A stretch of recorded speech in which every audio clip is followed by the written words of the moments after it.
Let's stir up these Nacho Supremes today. They're so delicious and it's such a versatile dish. I'm going to share one version of mine with you today. What you need is half a bag of tortilla chips, 1 cup cooked ground beef, 1 can baked beans, 2 to 3 cups marbled cheese, 1/4 cup diced green onions, half diced red onion, half diced tomato, 1/4 cup banana peppers, 3 diced jalapeños, 2 tablespoons sour cream, 2 tablespoons salsa, and optional 2 tablespoons of guacamole.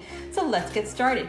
First, you're gonna take a flat pan and you're gonna line it with some parchment paper or some aluminum foil, whatever you have at home. You wanna take a flat pan first tip because you wanna get the ingredients on each and every chip, and you wanna spread out your chips evenly so there's no holes. I'm using the organic que pasa tortilla chips. I just think they're so refreshing. Now, my tip here is I like to put cheese on my nachos first and also at the end because I want my ingredients to stick together really well. Some people just like to put it on the top, but let's face it, you can't have enough cheese ever. Then I'm gonna throw in my beef and my bean. So I literally just mix them both together. The bean was from the can and the beef was pre-cooked. I have the recipe in my video description below. I had pre-cooked the beef in my Instant Pot and frozen it, and I just keep it aside. It's so versatile. You can use it for lasagnas, for curries, for pastas, etc. Now I'm adding some tomatoes. Now I like to use Roma tomatoes.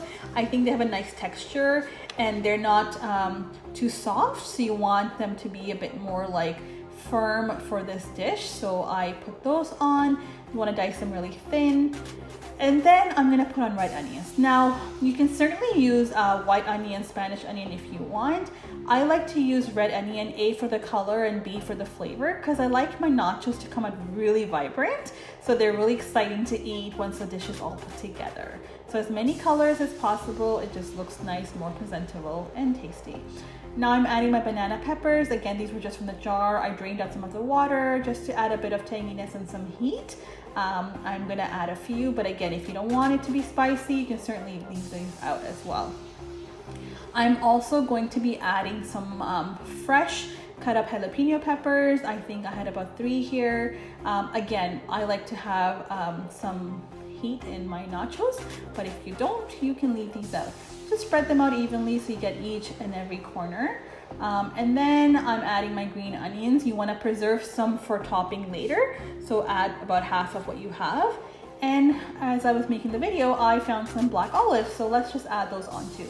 As you can see, you can literally use any ingredients you want. Make these vegetarian, don't have meat, don't have beans even if you want, just make vegetables, they're just as good. And then you do the final layer of cheese. Be really generous with it.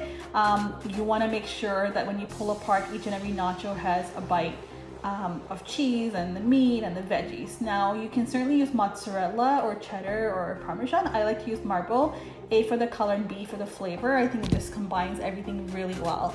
So once I've spread out cheese in my pan, I'm gonna put it in the oven, and honestly, you only need to bake it for 5 minutes on 400 degrees.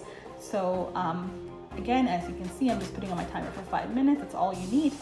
And after 5 minutes, look how amazing it looks. Let's pull it apart. Oh my God, that cheese looks so good. I'm gonna add a little bit of lettuce just to refresh it up a little bit, but you can leave them out. You don't have to make them super healthy, totally your choice, but I had lettuce, so I'm like, why not? We're gonna add a bit of lettuce on top of the nachos just before serving. You don't wanna cook with lettuce because last thing you want is hot lettuce, right? So after I spread the lettuce, I'm gonna put on my sauces. So, and the green onions that I mentioned earlier. So here's my sour cream, just a couple tablespoons. Again, you can put on whatever you want or don't want. So for today, I'm gonna just put on sour cream. I'm also going to be adding some salsa. So I just had store-bought salsa, but you can certainly make your own salsa. I'm not gonna be using guacamole today because I'm serving to somebody who cannot have avocados, but I will list my amazing guacamole recipe in the description below as well for you. And look how amazing it turns out. Here are the ingredients for you once again. Definitely give it a try and let me know if you have any questions at all. Thank you so much for watching. I really hope you enjoyed this recipe.